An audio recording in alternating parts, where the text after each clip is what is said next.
Bon, Emmanuel Macron, j'ai dit le mot...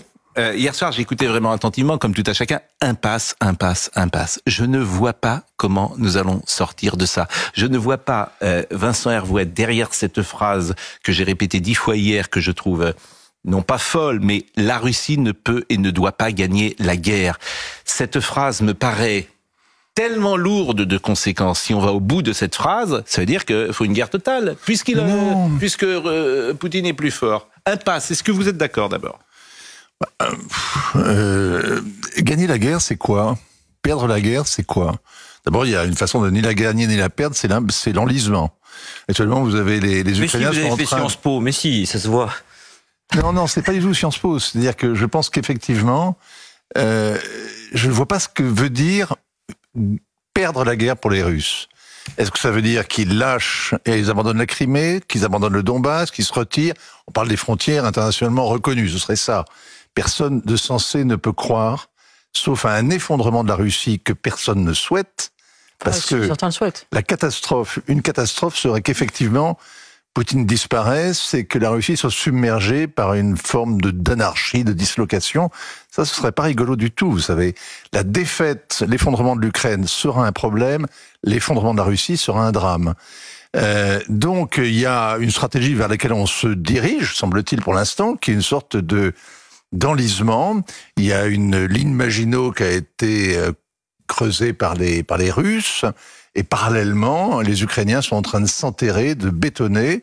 Donc vous allez avoir sur 1000 kilomètres une sorte de front comme ça.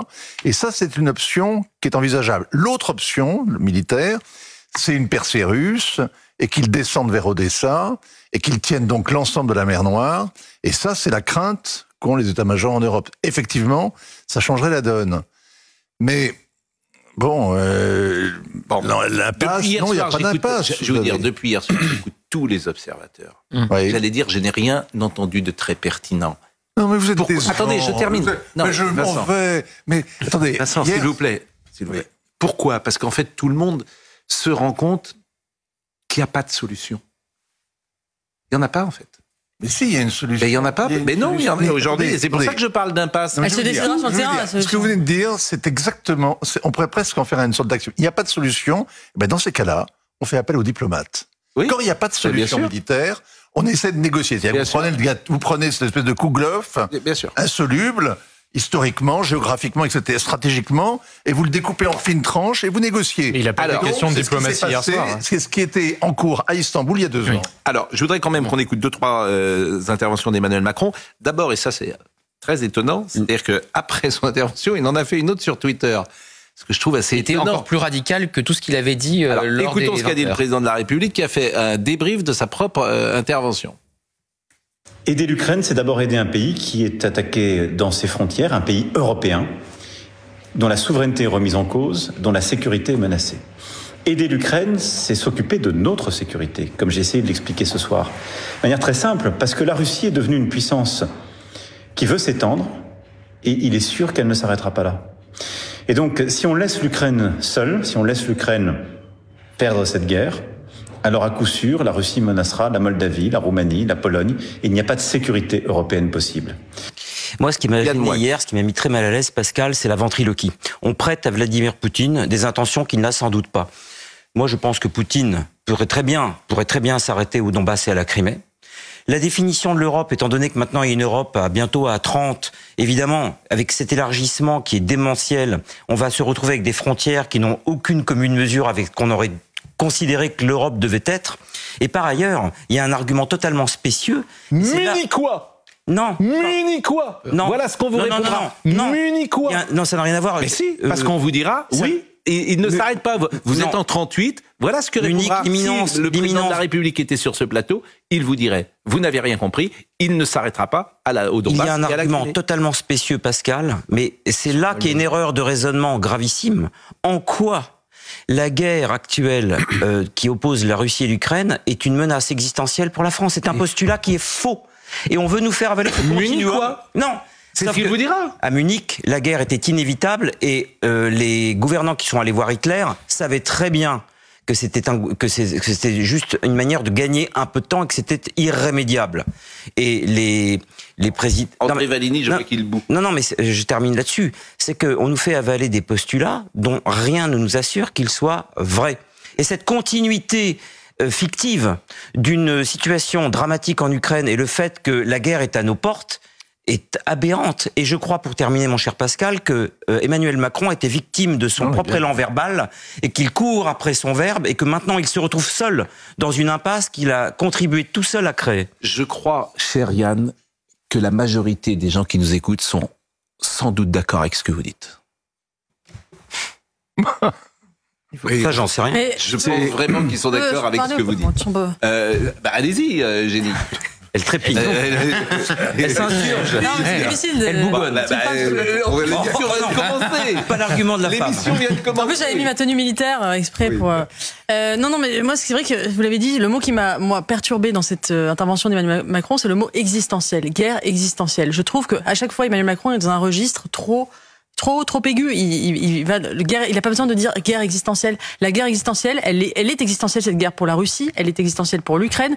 La guerre qui se passe à Gaza est existentielle pour Israël, mais cette guerre n'est pas existentielle pour la France. Et quand il dit la vie des Français changerait, je ne suis pas sûre. Je pense que la vie des Baltes changerait, la vie des Moldaves changerait, la vie des Polonais changerait, parce qu'effectivement, eux, ils ont la Russie en face, et on les comprend totalement. Moi, je serais un Polonais, je serais effectivement terrifié par ce que Poutine est en train de faire. Mais ce n'est pas vrai que les Français ont exactement les mêmes intérêts et les mêmes peurs que les Polonais. C'est de ça qu'il va falloir convaincre les Français. Pourquoi, effectivement et la vie des Français, elle change déjà. D'ailleurs, je veux dire, parce que l'inflation et la question de l'énergie, elle est directement liée à la guerre qu'on fait maintenant. On a le droit de faire cette guerre, mais pas avec les explications qu'on nous donne. On aurait le droit, pour des principes... Pour des principes moraux. Pour des principes moraux, dire nous allons faire la guerre en Ukraine, on a le droit, Pascal.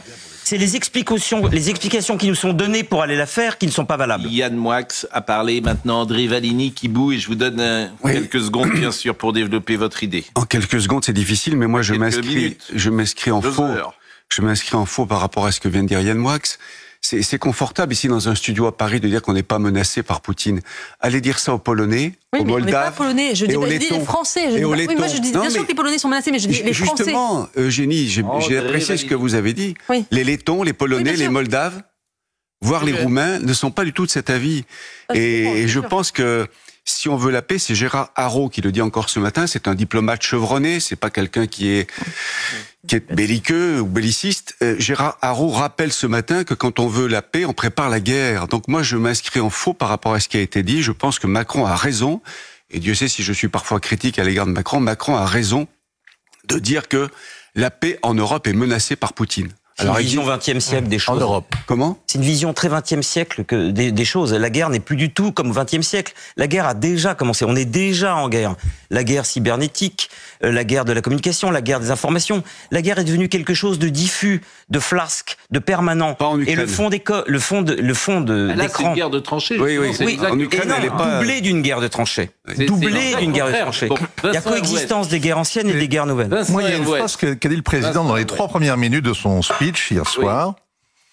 Il a dit: nous avons mis trop de limites dans notre vocabulaire. Et moi, à partir de ce moment-là, je l'ai écouté d'une oreille un peu plus distraite, parce que c'était un grand moment de gesticulation. Autrefois, au théâtre ce soir, c'était le samedi sur les chaînes publiques. Là, c'était jeudi, on a regardé, on a écouté, et c'est vrai que dans ces déclarations, il y a un certain nombre d'axiomes qui sont répétés sur un ton d'évidence et même d'indignation, et qui sont tous possibles d'être remis en cause. Par exemple, l'Ukraine, c'est pas l'Europe. Je suis désolé. Il y a une Union européenne, et puis il y a les pays qui sont à la bordure, qui sont des zones frontalières, le Limès, qui est tampon. Je suis désolé. Les Baltes sont dans l'Union européenne et ils sont dans l'OTAN. L'Ukraine sera peut-être un jour dans l'Union européenne et dans l'OTAN, et au début de la guerre, elle n'y était pas, en tout cas pas du tout. Et d'ailleurs, c'est vraiment le problème, tout le monde le sait. Tout le monde sait bien que c'est la neutralisation de l'Ukraine qui était le souci essentiel des Russes, et qui n'ont pas cessé depuis des années d'exiger que l'OTAN fasse bas les pattes. Or, la CIA a développé un nombre de bases aux frontières pour intervenir en Russie, une 12aine de bases, on le sait aujourd'hui. Le pape avait raison quand il le disait il y a 2 ans et tout le monde le raillait. Il y a un certain nombre de faits comme ça qui sont incompressibles. Donc, Donc notre sécurité est-elle en cause? La sécurité de l'Europe, oui. La crédibilité de l'Europe, oui. On est d'accord. Ouais. Ce qu'a fait le président hier soir, c'est essayer d'être dissuasif, restaurer sa crédibilité, parce qu'il avait trop parlé. Eh bien, je trouve qu'à la fin de l'exercice, il n'est pas plus crédible aux yeux de M. Poutine qu'avant. Et que quand on a mis 300 000 types au tapis, comme Poutine, qu'on a ruiné son économie, qu'on a cessé d'exporter des voitures ou du gaz, qu'on a été obligé de devenir une sorte dans la dépendance de la Chine, ce n'est pas des rodomontades, un jeudi soir sur les chaînes télévisées françaises qui va vous faire reculer. Dans ces cas-là, il y a des choses à faire, autrement. Non, mais notre discussion, et en fait, j'écoutais hier soir tous les commentateurs, et nous sommes exactement pareils. Nous disons des choses parfois très différentes les uns des autres, et cette confusion illustre la situation, si vous me permettez. Oui. Bon. Et on voit bien que quand je disais hier soir, j'écoutais, je trouvais rien de très pertinent, et c'est pour ça que je prends le mot impasse. C'est-à-dire qu'en fait, tu ne vois pas de solution, je le répète. Donc, sauf à trouver un accord. Est-ce que le discours est fictif, Pascal? Bon, Joachim Le Floch et Imad, parce que tu ne vas pas faire la guerre. Évidemment. Mais vous pouvez faire des choses. Mais quoi? Le Danemark livre tout son arsenal aux Ukrainiens. Mais qu'est-ce qu'on attend pour en faire autant? Exactement. Oui. Vous dites, mais ça changera rien. La solution, c'est la diplomatie. Mais le président de la République n'en a pas parlé une seule fois hier soir. On peut faire la guerre par procuration. Mais ça changera rien. La France n'a jamais fait ça. La France a une tradition, la paix. La seule solution, c'est et on fait la guerre nous-mêmes. La seule solution, c'est un compromis territorial avec des garanties de sécurité données à chaque acteur. Et de ça, il n'a pas été question une seule seconde hier soir. La seule solution, c'est les diplomates. Moi, j'avais absolument aucune attente par rapport à cette allocution, mais j'ai quand même été déçu, ne serait-ce que d'un point de vue intellectuel, d'un point de vue prospectif. Joachim Le Floch. Ce qui me choque tout d'abord, c'est la grande légèreté avec laquelle on parle de la guerre. Enfin, on a vu ces propos qui ont été rapportés dans Le Monde. Alors là, il faut dire un mot. Parce que l'Élysée... On va en reparler ensuite, mais au-delà même des propos du Monde, Macron est quand même un homme de son temps. Disons, il a grandi, s'est construit intellectuellement au sortir de la guerre froide, au moment de la chute du mur de Berlin. J'ai quand même tendance à penser qu'il a un peu oublieux du tragique de l'histoire, d'un certain nombre de fantômes du passé. Et on peut pas parler de la guerre avec une telle légèreté. Par ailleurs, il a été question des intérêts vitaux de la France hier, qui pour moi ne sont pas dans quelques provinces du Donbass. La seule question qui devrait guider le président de la République, c'est les intérêts de la France. Or, quand on parle d'entrée de l'Ukraine dans l'Union européenne, par exemple, est-ce qu'on peut pas à un moment tirer des conclusions de ce qui s'est passé avec les vagues d'élargissement des années 2000, ne serait-ce qu'en termes de concurrence déloyale pour notre industrie et notre agriculture? Vous avez, je finis là-dessus, en Ukraine, vous avez des exploitations de volailles qui font 2 millions de volailles, 60 fois plus qu'en France. Voilà, notre déficit commercial. J'entends bien, mais on ne dit rien qu'on ne sache déjà, et c'est la difficulté de cette discussion. Alors, je voudrais qu'on écoute quand même Emmanuel Macron sur au moins 2 interventions hier. J'ai été très surpris de son histoire de assis et debout que j'ai au départ, parce qu'on ça résumait tout. Oui, sauf que les gens, à la fin, ils se lèvent et ils partent. Donc, bien sûr. C'est son inconscient qui a parlé. C'est contre-productif. C'est un mauvais exemple. C'est un mauvais exemple, puisque les gens, l'exemple, c'est retourner contre à l'Élysée. Je pense que Gilles Boulot, en ce moment, et Anne-Sophie Lapix ne sont toujours pas assis à l'Élysée. Non, mais donc, sauf erreur de ma part. Donc, écoutez cette séquence, parce qu'elle est quand même très étrange. L'exemple qu'il a utilisé est très étrange. Écoutez. Vérifie. Vous êtes assis devant moi. Est-ce que vous êtes debout? Non. Est-ce que vous excluez de vous lever à la fin de cette interview? Bien sûr, vous n'allez pas l'exclure. On est même sûr de le faire. Voilà. Alors, nous, on n'est pas sûr de le faire, mais en tout cas, on n'est pas dans cette situation-là aujourd'hui. Je pense que ce qui est une question de vie ou de mort. Bon. Mais parce que lui, il est sûr d'envoyer des troupes. Oui, c'est ça que ça veut dire. C'est ça que ça voudrait dire. Lui, il est sûr d'envoyer des troupes. Vous dites, évidemment, tu vas pas faire la guerre. Moi, je trouve qu'après l'intervention d'Emmanuel Macron hier, on peut pas dire, évidemment, on va pas faire la guerre à la Russie. Mais vous allez pas faire la guerre tout seul. Qui peut penser que le président Macron vous allez faire la guerre à la Russie? C'est largement possible. Qui peut penser qu'il s'arrête là? Non, mais il faut pas dramatiser. Si on ajoute le monde, vous n'êtes pas dramatisé. Vous êtes marrant. Vous avez un président qui dramatise. Qui a dit qu'on allait faire la guerre à la Russie? Lui. Non. Bah si. Je suis désolé de vous le dire. Ça, excusez-moi, ça fait sens. La seule priorité, c'est d'aider l'Ukraine. Il a raison, Macron, quand il dit ceux qui voulaient pas envoyer d'avions, on envoie des avions. Oui. Ceux qui ne voulaient pas envoyer des missiles, on envoie des missiles. Voilà, donc ceux qui ne voulaient pas envoyer des chars, on envoie des chars. On doit aider l'Ukraine au maximum. Nous serons prêts à prendre toutes les décisions. On n'arrête pas de tergiverser, de procrastiner. Aidons au maximum l'Ukraine à résister et à gagner cette guerre. Mais c'est la seule solution. André Valigny, est-ce que vous vous rendez compte que c'est juste impossible que l'Ukraine gagne cette guerre? Non mais sérieusement, sauf à entrer en conflit, je le répète, dans un conflit général. Est-ce que vous comprenez l'idée que c'est impossible? Non. Ah bon? Non. Mais alors, vous pensez qu'en aidant l'Ukraine, militairement, vous allez la sauver? Oui. À un moment, il y a un facteur humain, il faut des hommes. Moi, je vais vous dire. Mais vous êtes André Valigny. Mais jusqu'à la reconquête. Vous savez bien, si c'était ça serait très simple, tout le monde le ferait. Pourquoi on le fait pas? Parce qu'on n'a pas d'armes. Parce qu'on tergiverse. On est pusillanime. Parce qu'on n'a plus d'armes. Mais parce qu'on n'a pas d'armes. Parce qu'on a peur de Poutine. On a peur de Poutine. Le jour où on n'aura plus peur de Poutine, on sera plus fort. Pourquoi Poutine est fort? Parce qu'on a peur de lui. Parce qu'il a la bombe nucléaire. Mais non. On a peur de Poutine. On a raison d'avoir peur de Poutine. On avait peur d'Hitler aussi. Oui, mais alors justement, Pascal. Vous avez aussi raison d'avoir peur d'Hitler. Enfin, vous êtes extraordinaire. Mais c'est quoi votre raisonnement? Non, je suis désolé de revenir à 38 et à la Tchécoslovaquie. C'est vous qui m'y conduisez. C'est vous qui m'y conduisez. Un mot. D'abord, sur Munich et Hitler, la comparaison ne vaut pas pour une raison très simple. Hitler n'avait pas menti sur son programme, c'était le pan-germanisme. Il voulait faire une Europe absolument allemande et un monde allemand. Le pan-germanisme, c'était le Troisième Reich à la dimension géographique du monde entier. Je ne crois pas que Vladimir Poutine soit comparable en quoi que ce soit à Hitler. Notamment aussi parce que Hitler était objectivement fou, ce que je ne pense pas être le cas de Poutine. Et deuxième chose, mon cher Pascal, vous avez vu je pense pas que Poutine soit particulièrement fou. En tout cas, c'est pas comparable avec la folie d'Hitler. C'est pas les mêmes programmes, mais c'est pas les mêmes programmes, c'est pas la même période. Et ça n'a strictement rien à voir. La deuxième chose, Pascal, c'est qu'il y a chez le président Macron un tropisme belliciste. On l'a vu pendant le Covid, où il a parlé de mobilisation générale.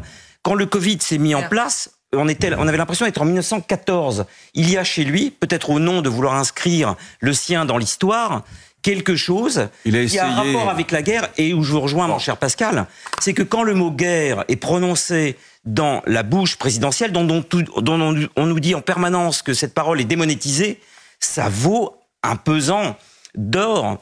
C'est-à-dire que le mot guerre dit à 19h ou 20h un jeudi soir par le président de la République, ça signifie qu'on est effectivement dans une impasse. Emmanuel Macron, je voudrais qu'on l'écoute et c'est pour ça que je vous pousse, cher André Valigny, dans vos retranchements et c'est pour ça que je parle d'impasse parce que en fait, le bout de comment dire, si on va au bout de votre logique, parce qu'autrement, on n'a pas les moyens. Le seul possibilité, c'est d'entrer en guerre totale. Donc c'est pas très réjouissant comme idée. Feu nucléaire. Mais non, personne ne parle de feu nucléaire. Si Vladimir Poutine. Pardon. Vladimir Poutine encore la semaine dernière. Écoutez Emmanuel Macron, si la Russie venait à gagner, écoutez ce qu'il a dit. Nous ferons ce qui est nécessaire pour atteindre notre objectif. Parce que si la Russie venait à gagner, la vie des Français changerait. De quelle manière ? Nous n'aurons plus de sécurité en Europe. Qui peut penser une seule seconde que le président Poutine, qui n'a respecté aucune de ses limites et aucun de ses engagements, s'arrêterait là? Très juste. Qui peut penser que on peut penser qu'effectivement Poutine essaiera de reconstituer le glacis qu'il y avait autour de l'Union soviétique.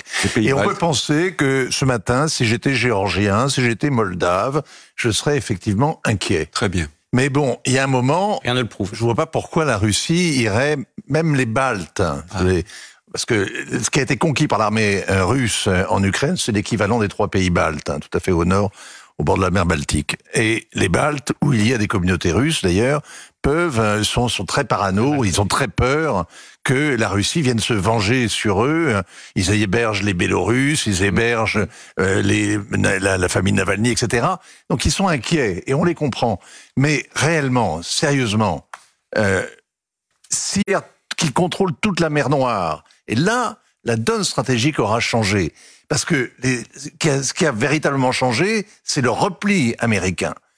Ce qu'essaie de faire Emmanuel Macron, c'est de prendre le leadership, tout le monde a compris, à la place de M. Biden, à la place de l'OTAN, et d'être le chef de guerre de l'Europe. Sauf que l'Europe n'a pas du tout envie d'y aller, qu'elle est très dispersée, et la menace existentielle, c'est sur l'unité européenne. D'où le mot impasse. Mais c'est pas sur la France. On va voir aujourd'hui ce qui va se passer à Berlin, avec Scholz C'est la grande réconciliation, visiblement. Et Donald Tusk, le Polonais. Mais les Européens, 2 Européens sur 3 sont décidés à ne rien faire. Mais les sondages donnent ça. Les Allemands ont dit non sur l'envoi de missiles Taurus. Il y a des accords stratégiques absolus. C'est compliqué de faire la guerre à 27. C'était déjà compliqué pendant la Seconde Guerre mondiale pour les Alliés de s'entendre à 3. À 27, c'est très compliqué. Je pense, hélas, que Vincent Hervouet a raison lorsqu'il dit que ça va se terminer sans doute par un conflit gelé qui va durer longtemps. Je crains que vous ayez raison.